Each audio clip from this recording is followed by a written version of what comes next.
Welcome to LiveDaf, your online Daf Yomi Shir.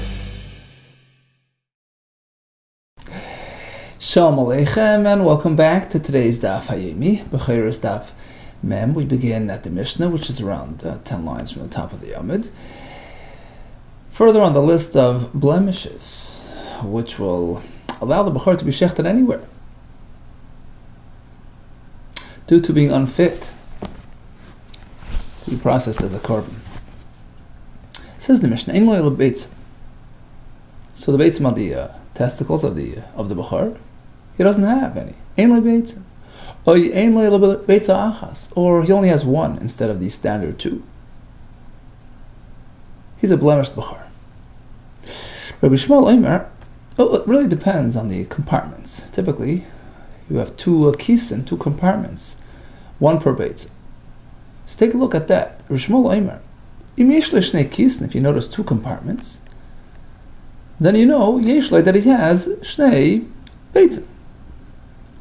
But ein loy shnei kisen, he doesn't have two, rather only one. Ein loy lo beitzah achas, then you know he only has one. But if he has two, you don't need to go inspect and check. You can assume two compartments correspond to two units. Rabbi Kiva Omer, it's not so simple. If you don't notice the second one, you have to inspect him. Rabbi Kiva Omer, Moishivoi al akuzoi. You sit him on his the back, right? Al agvoisov, right, his lower back area. Umemach, and you inspect, you feel around the area. Im yesh beitza seifalotze. So you hope there's a beitza there, and in fact, it should come out. But if it doesn't, says Rashi, im eino yoitza. If it doesn't move, it doesn't come out through this inspection. Have mum, even if he has something stuck in there, it's not where it belongs, and it qualifies as a mum. In fact, there was a story as such. Shemiachol yatza. They poked around and it would not come out. Nishchata, v'nimtzis, d'vukabik salam. So they proceeded with the shchita, assuming that no, only has one egg. And they discovered that it was stuck to the sides there. So it existed, but it was stuck inside. Kiva says you can eat the bechor anyway because, as Rashi says, it's the leimum, despite the fact that it was discovered, because it's the wrong place. V'asar, Rabbi Yechman Nuri says, no, you can't. Ultimately, you discovered it. He has two. That's not a mum. Okay, let's return to the Tanakama. We started the Mishnah by saying, if he's missing both, or only has one, either way it's a mum. Now, once you say one is a mum, of course, if he's missing both, why do you have to repeat both cases? Hashta, look, ein lo lebeitza achas. If he only has a single amrus, you're telling me havi mum, it's a mum. Ein lo klami, but if he has none, of course, it goes without saying. Why bother mentioning? Chasur mechzer achitoni Mishnah is meant to be learned as though it's missing some words, and you read it like this. Ein lo shtei beitzim b'shtei kisim, ela b'kis echad.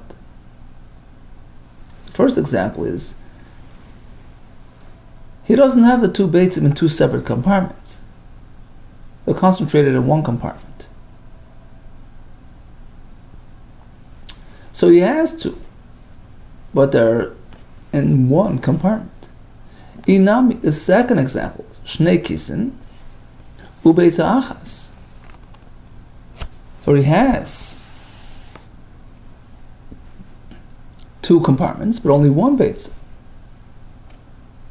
Okay, so in the first example, he has two, but they're in one, or maybe he only has one kiss. The second is just the opposite. He has two compartments with one beitzah, beitzah achas. I raise a mum, either way it's a mum. So the chiddush is, even though he has two compartments, but if the beitzah is only one, he's a bal mum. Rabbi Shmuel says no. Yesh le beis kisim. Once you see two compartments, you can be sure he has two beitzim. You don't even have to check.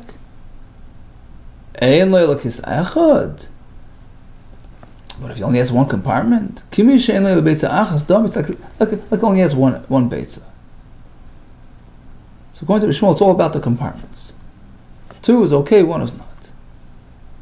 Comes from Rekiva and says, look,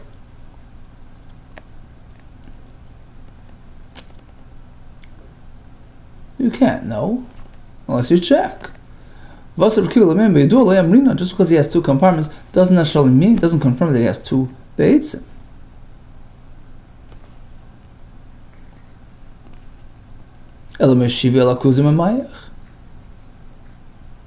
You have to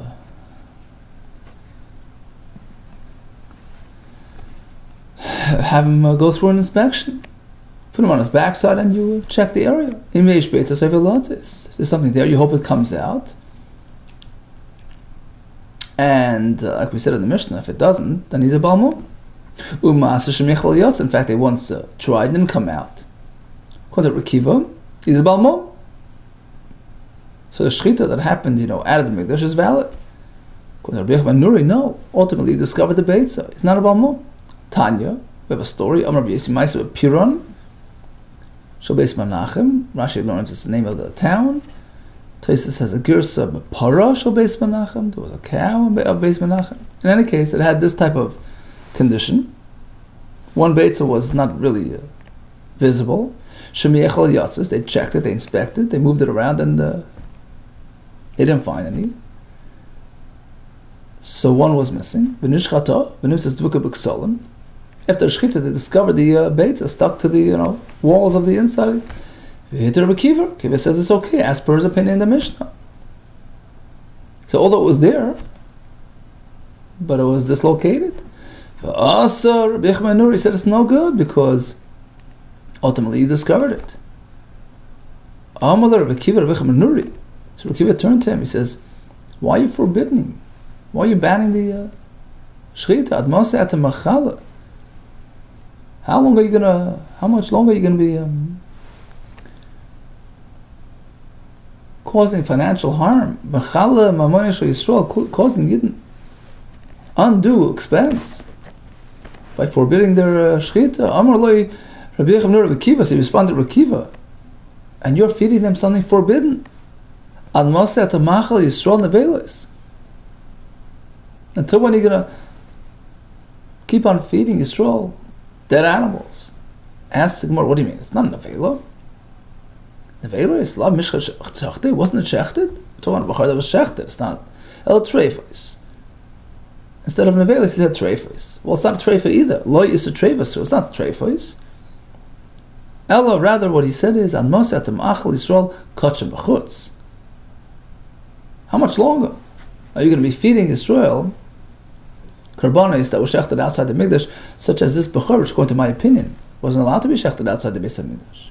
Continues the Mishnah. Ba'al chomesh raglayim. Okay, so the bechor has 5 legs instead of 4. And the Gemara will explain, we're talking that it has an extra hand, from the front. Or he only has 3 in total, so he's missing a hand. Or if the bottom of the leg, the hoof, they're joined, instead of being split, they're joined like a donkey.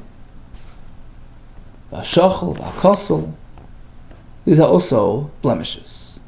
Meaning, what defines a shachal? His hip was dislocated. The kosel means she'achas is one of his hips is higher, so they're misaligned. When the Mishnah speaks about 5 or 3-legged, we're talking the extra or the missing one is up in front at the hands. In this case, although it's a balmum, but it's not a treifa, it's not critically wounded. But if the issue is in the hind legs of the animal, in this case, it's worse than just a balmum. It's a treifa. Treifa, you can't touch it. It's treif. Why? So when it's missing, then it's a treifa because it's missing the whole, hip area. That's a serious condition. But even when there's an extra one there, to call yoser, when we have an extra limb, a critical limb, which is extra, kenoto dam, it's as though you're missing a limb. Because it overloads the animal. And the extra is like it's missing. The halacha is that when the animal's missing a leg, it's a treifa. Okay, so certainly when there's missing, you're missing the leg, which is a treifa. And even when there's an extra one, it says, oh, it's missing. Because it waters down the whole animal, it's overloaded. Amar Papa Leitema. Over to the next one, the joined hooves. Don't think, just because the Mishnah compared it to a chamor, that has to have all the characteristics of a donkey hoof, round and complete and not, supposed to split. That it's round and also not split. Only then is it a mum. No, you don't need both features. Since they're round, that's enough. That's sufficient. Even if they're split, like a kosher animal, but the roundness is a mum. That too is a mum. Ezeo kasel, ezeo shachel. What are these terms? Ezeo kasel, ezeo shachel. Shachel means shnishpata. That his hip was dislocated. Kasel means sheragloi echad b'seicha kasel.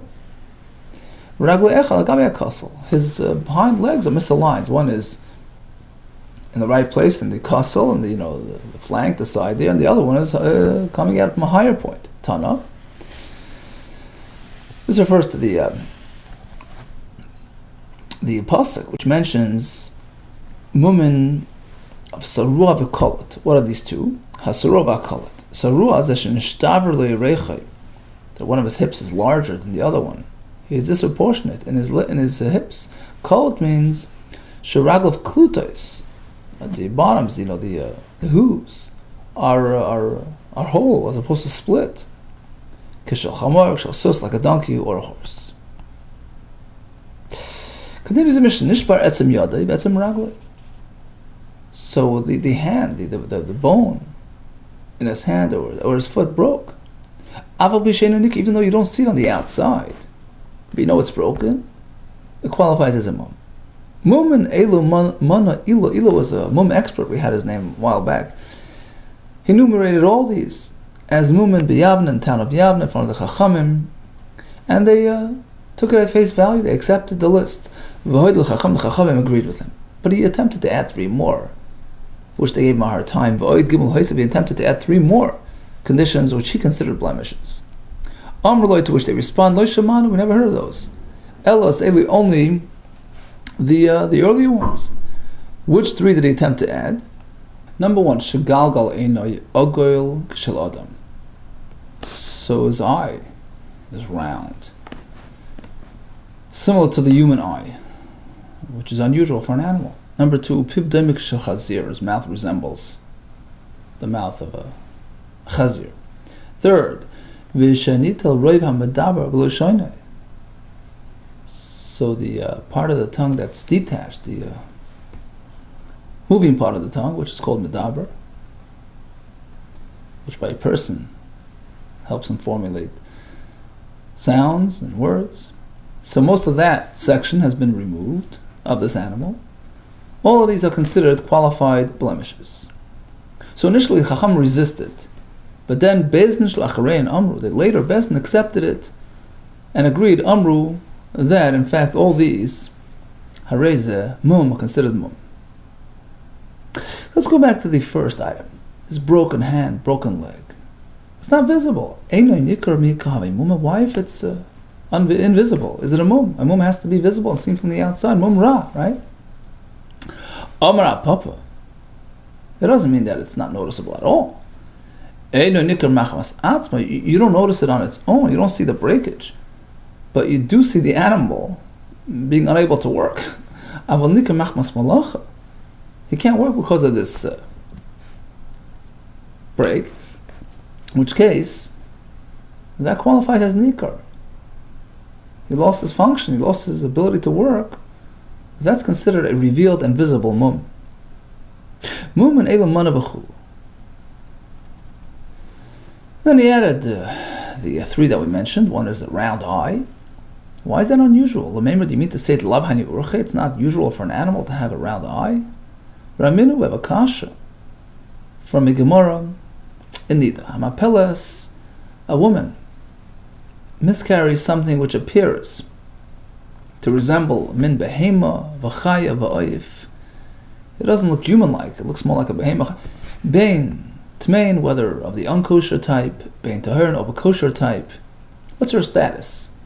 Is it treated like a birth regarding the days of tumma and days of tahara, which follows the birth of a human? Yep. Im zachar, if it was a male-looking creature, teshav zachar. She observes the days of a zachar birth. Im nekeva, if it was a female variety, teshav nekeva, she observes as though she gave birth to a nekeva. If it's unknown, in yudua, well, she has to observe both, l'chumra. Teshav, l'zachar nekeva, divrei, whose opinion? Rabbi Meir. Why? It's not a human birth. Vama Rabba, Babrachana, there's enough similarities between the animal and the human. Amar B'yechon, my time to why? Is this considered a formal birth? Because his eye resembles those of a person. They're both round, so we see that there's some resemblances, and therefore he says it's close enough and qualifies as a birth. Clearly, he has a round eye, and here we're saying round is unusual. Amar Yosef, it depends on what part of the eye. L'kasha haba uchma, haba chivra. There we're talking about the black part of the eye, which is round by an animal, round by a person. But here in the Mishnah, where round is a mum, bechivrar, we're talking about the surrounding white of the eye. That's not meant to be round by an animal. It's meant to be more oval shaped. And if it's round, it's a mum. Second mum that he mentioned was the mouth of the bachor resembles a chazir. Now chazir's mouth has two features. It's round, and the upper lip, the upper jaw, goes past the lower. Amar Pabalitema, don't think that it has to have both similarities to be qualifying mum. The shapet, it's round, the purse, and also sticking out. Look, even the purse. It's enough for it to be sticking out from the top, even if it's not round, close enough to a chazir and tzemum.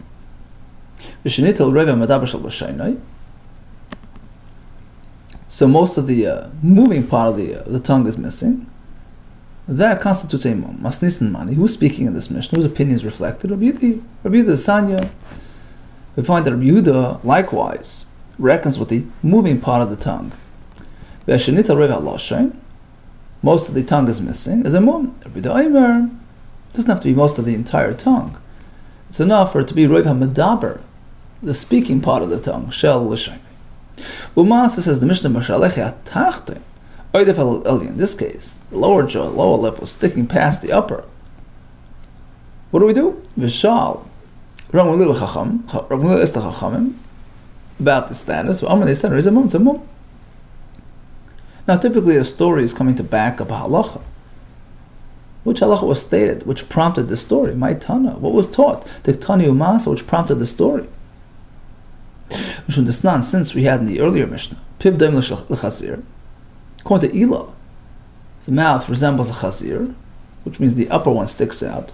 Uplig Rabban disagreed.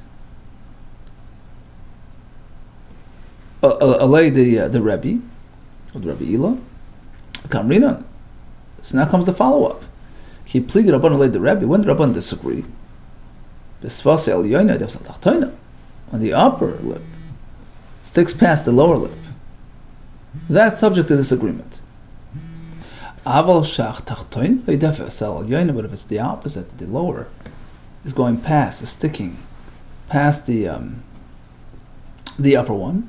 Harei mum, that certainly qualifies as a mum. All agree. Masa nami, we turn to the base, for which we have a story. The story shelechi atachtin, lower jaw, lower lip, was sticking out past the upper one. Oidefel al yoyna. Now that Shal Rav Shimon Gamliel Chachamim, he asked the Chachamim their opinion, but when they respond, there is a mum. Of course, it's a mum. Ask the Gemara, why is that considered? Why do Chachamim consider this case a mum, with the lower lip sticking out past the upper lip? That's a mum by a behema. V'hagabi adamu disnan. That mum is said regarding the kohen. If he has that condition, he can't serve in the mikdash, because a kohen, he has to have standard features.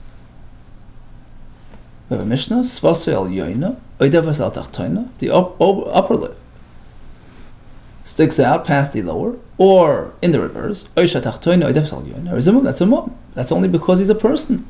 Gabi adam, who by a person is considered a mum d'chsib, because there the pasuk says he has to have standard features. He has to match the other kohanim. D'chsib ish mizera Aaron. He has to look like the other kohanim. Ish, a man sheshava, who's equal in his appearance.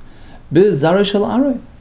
But if he has this type of deviation, disqualifies him from avodah. Aval b'behema loy, but it's not a mum by behema. It's not an absolute blemish. It's not something which qualifies as a mum. Amar papa loikash. Here's your answer. Hod is ba'etzem. And now Mishnah was speaking that the bone, the lower jaw is sticking out. That's an issue even by behema. Oh, the less ba'etzem. The Mishnah there, that this mum is only by a person. That's when there's no bone. It's just that the flesh, the lip is sticking past the longer than the upper one. So only by Adam it's a mum, not by behema. Continues the Mishnah. Oizen hagdi, so the ear of the goat, which was doubled over, shasuk fula. Ear will turn an ear. Amr Chacham determined like this. Depends. If it's comprised of one bone, a bone over here doesn't mean it means the cartilage, the stiff part of the ear. So it's really one unit just folded over. That's a mum. But it has no bone, meaning if they're totally separate, it's like just a double layered ear. It's not the same cartilage doubled over. That's not a mum.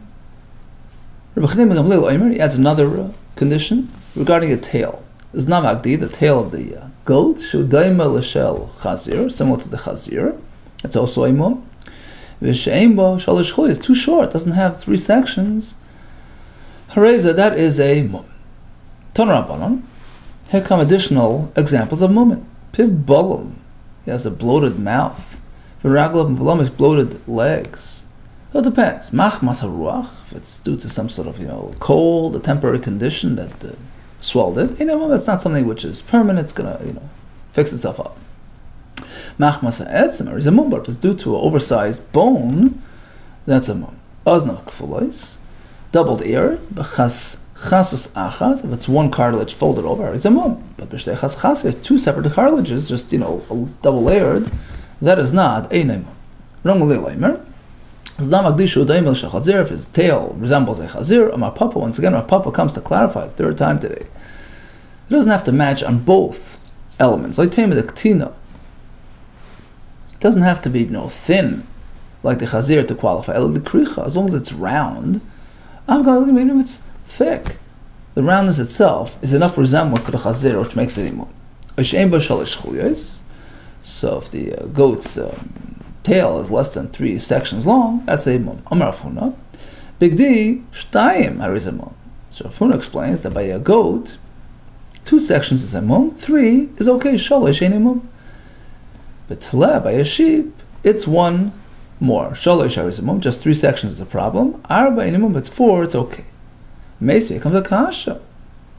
The Bryce explains, Big D, that's by a goat, achas harizamum. 1 section is too short, but shtayim einum 2 is okay. But tle by a sheep, shtayim harizamum 2 is a problem. Shalosh einum 3 is okay, and that's a kasha on Rav Huna. We see that according to Rav Huna, by a goat,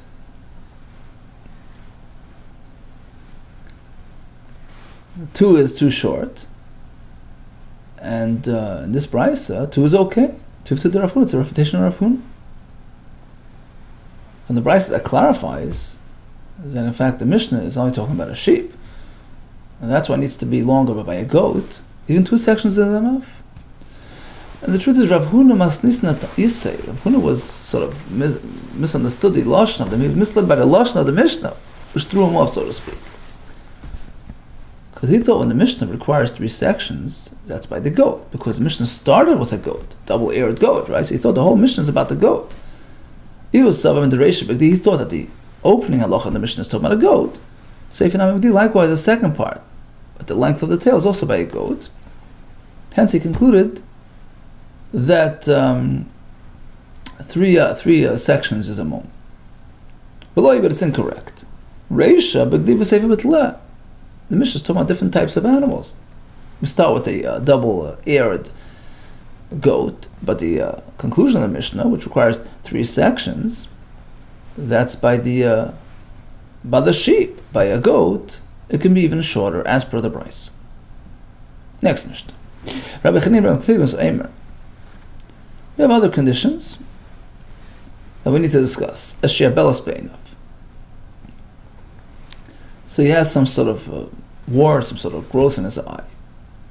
V'shenivkam etzem yadav v'ragloi. So he, some of his, the bone of his hand or foot got chipped. And we see it's visible, it's missing. V'shenifrak atzmi shal piv. Or his jaw, came apart. Eina achas gedola. He has a jumbo-sized eye, or a mini eye. Ozne achas gedola, big ear or small ear. B'mara, something which is visibly out of proportion. Aval b'mida. Not talking about measuring it and discerning size through measurement. It has to be visibly, noticeably out of proportion. Rabbi Omer. Likewise, shtei beitzav has 2 beitzim. Achas gedol k'shtem shebechabertav. One is double the size of the other one. That's a mum. V'loi hoyd l'chacham did not agree to that. It doesn't qualify as a mum. Now comes a kash. L'meimra. The abelas havimum. What do you mean to say abelas, this flab in his eye, is considered a proper mum to allow shechting the bechor without hakrava and the Beis Hamikdash? We have a kasha from a Mishnah coming up soon, which gives us an interesting list of imperfections which, they don't allow us to shech the behemah on the Beis Hamikdash. It's not a proper, perfect korban, but you can't shech it outside the Beis. It's not really a serious mum. So it's sort of in limbo. Ve'elu she'en shech nalei, in the following conditions. This allows shechting the korban in the Beis Hamikdash, Leib Hamikdash, but Leib Medina can't shecht it outside either. It's not a proper mum. Examples are Baal Gorav, Ubal Yabelas. There you go, Yabelas is not considered a proper mum, as opposed to our Mishnah, which lists it in the mum list. Ask the Gemara, how can you suggest that Yabelas doesn't qualify? It's a pasuk. Hoksiv Yabelas by Raisa. The pasuk which speaks about a chorotz, a Yabelas. How do you reconcile this apparent contradiction? Eloi Kashi. You have to answer like this. Hab Gufay Hab Einoi. The Mishnah later, it does not reckon it as a mum. It's talking that the growth is in anywhere in the body. Hab Einoi, our Mishnah speaking, it's in his eye. That's more severe. It's a real mum. And as per the pasuk, which considers Yabelas a mum, ask the Gemara. The pasuk doesn't specify where it is. Michti look hakra stama. The pasuk is speaking about just Yabelas. Mali begufay, mali be'ena, whether it's in his guf or in his eye, it doesn't seem to make a difference. How can you differentiate? Okay, so basically,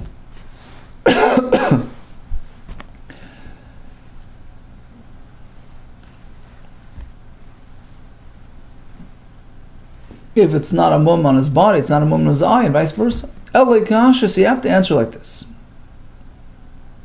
Ha. The isba'etzim. Ha, the lesba'etzim. Yeah, it's anywhere in the body, right? But if it has a bone, it's covering a bone, so it's a significant, particle. It's not just a flap of skin. That's what the pasuk meant. The Yabelas is a mum. Ha, the lesba'etzim. In the Mishnah here, we're speaking that it has no bone, not covering a bone, it's just a flap of skin. Okay, so we make that distinction. Now let's go back to the pasuk and the 2 Mishnahs. The Kra, the Isba'etzim, the pasuk, which consider the Yabelas as a proper mum. Location irrelevant, wherever he is. This be'etzem, it's covering a bone, so it's an extra piece of, that's a mum. Mas nissen. But the two Mishnayos, ours and the next one, the less be'etzem is without a bone. So now, location is important. Our Mishnah is be'ene, it's in his eye. Have a mum, that qualifies as a mum. It's in his eye, the critical area. Beguf, I love a mum. The Mishnah later is talking that it's somewhere else in the body. It's not a mum. So you can't shech the bechor, anyway because of that. Says the Gemara, but it still disqualifies him from Hakrav in the Beis HaMikdash, right? Mishnah says you can't bring him in the Mikdash. Why? Because he has a little flap of skin on his leg. But less la'etzem begufa, if it's on his guf, and there has no bone. Why is it psula? Why is it puzzled for Hakrav? Look, tiltul ba'am is just a flap skin. Why is that a mum? It's not, we even have a Mishnah later, it's not a mum. Those that have these little hanging flabs of skin, psulim ba'adam, if he's a kohen he can't serve, okay, because he's not standard. Ukshem b'behema, but a behema is okay for a krova. Or rather, we have to say differently. Idi v'idi be'enoi. Our Mishnah here, which considers it a mum, Mishnah later, which is not a mum, we're speaking that it's in his eye. L'kash, and here's the answer. Depends where in the eye, on the black or on the white. Habba shachar, and now Mishnah it's in the black, so it's a mum. Habalavan, the Mishnah later is in the white. Vaimum belavan, says the Gemara, but still, I don't understand. If it's in the white, just ignore it. We have the halacha that we learned the other day. Ein mum and belavan, it's a brisa. There's no mum in the white, it's just the fat of the eye. That wouldn't be an issue. You could even shecht in the Beis HaMikdash. Ella, rather, here comes the final resolution. Idi v'idi. The Mishnah later, which says that the Yabelas qualifies as a disqualifying element for Hakrava, but still does not allow the Bechor to be shechted anyway. It's not a real mum. Idi v'idi. And also the Brisa, which speaks about discounting blemishes in the white of the eye. So the beloved, both speaking about in the white. Shlakish will explain like this. Here's the answer. The Mishnah later, which does not allow this Yabelas in the eye to be done in the Beis HaMikdash, this baser, it's growing some hair, so it's not becoming, it's not proper. It looks ugly, so it's not proper to take it in the Beis HaMikdash. But it's still not a proper mum, so you can't shecht it outside the Mikdash either until it gets a proper mum. Ha de les baser. Whereas the Brisa, which says, don't worry about things in the white, it's talking about just a word of something that doesn't have any hair. So it's not a disqualifying element at all. Okay, so they're talking about in the white. But here comes the third prong, our Mishnah, which qualifies Yabelas in the eye as a mum, is talking about in the black of the eye, the critical part of the eye. So in this case, it certainly is a mum, and allows it to shecht it anywhere.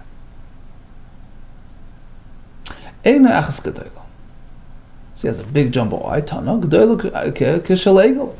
as big as a calf, it's really big. Tana, how small is small? Kishal avas, like a duck. That's a mum. Ozna achas kadayla, huge ear or small ear. Rabbi adds the beitza is double the size of the other. Rabbanon. According to Rabbanon, even if it's a beitza supersized, it's not a mum. Ad kama, how small can the smaller one be? And still be okay. Tanya, acherem oimrim, afil eina l'shnei kapul, even if it's the size of a bean, it's still ksher. Continues the Mishnah, it's not an eagle. The calf's tail, if it's short, she'ena magas la'arkayv, doesn't even reach the connector with the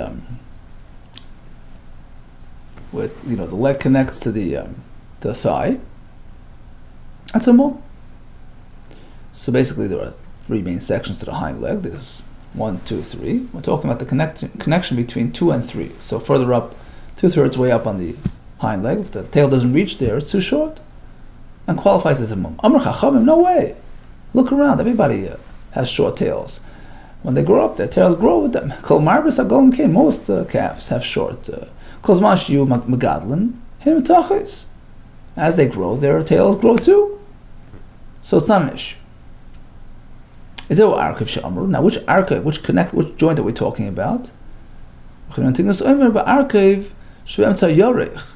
The the connector, the joint between the kulis and the sheikh. So basically, we said there were basically three sections, starting from the bottom up, 1, 2, 3. So it's between 2 and 3. That's the joint that we're talking Tana. We turn to the next Amud, which explains further. Kafetz elyon. Kafetz is the connector, the joint, the upper one.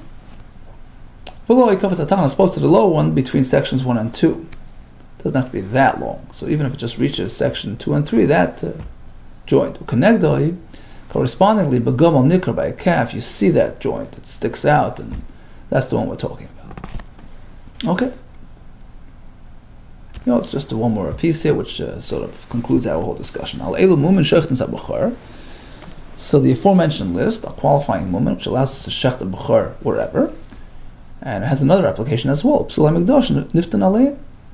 If this were to be found by a regular korban, a shlamim, or whatever, which is blemished in this manner, you can shecht it, you can go redeem it.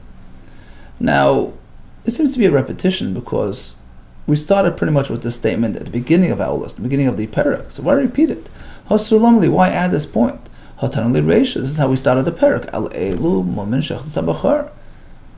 Here comes a list of mumen which allows shchita of bechor. The point was a second thing that has the other application as well. So we're trying to apply it to other korbanos regarding redemption, hence the wrap-up. Well, of course, it's obvious. Look, if these women allow you to shech the bechor anywhere, of course you can go redeem a korban, which is less, pronounced, so to speak. If you can go actually shech the bechor outside the English based on these women, goes without saying they can go redeem a korban when it has these blemishes. I did a ton of shloish. The reason why we wrap it up this way is because, remember, we had those three conditions. Hoisef that Elo was trying to add. Chacham responded by saying, no, we only know the other ones. So they disagreed. And then the Mishnahs continued with other examples which were presented by individuals. Now we're not sure, are these universally agreed conditions, or are they just individual opinions? Because and that's why the Mishnah comes back and sort of wraps it up, sort of anonymously, as a consensus. So regarding all these conditions, they are indeed accepted mumen, shechtan sabachar, and also psul mikdash niftan alayim. Allows you to redeem a korban with these conditions. Okay, so in a nutshell, we had a long list of conditions which qualify as mumen for bechor, for korbanos, the missing beitzim, the dislocated beitzim, the extra leg, the missing leg, broken bones. Ela was adding 3 more, which were rejected, and then they were accepted by the Chachamim. We have the mouth appearing like a chazir, tail like a chazir, the hooves like the chamor, with Rav Papa's explanation. As long as there's one, matching element, it also qualifies as a mum. We had the length of the tail of the goat, of the sheep. We have the whole discussion about the yabeles, which qualifies as a mum, which doesn't, which is sort of halfway. And we had tail of the egel and the wrap-up on the whole list. Okay, all the best to you, and Atzlacha Rabbah.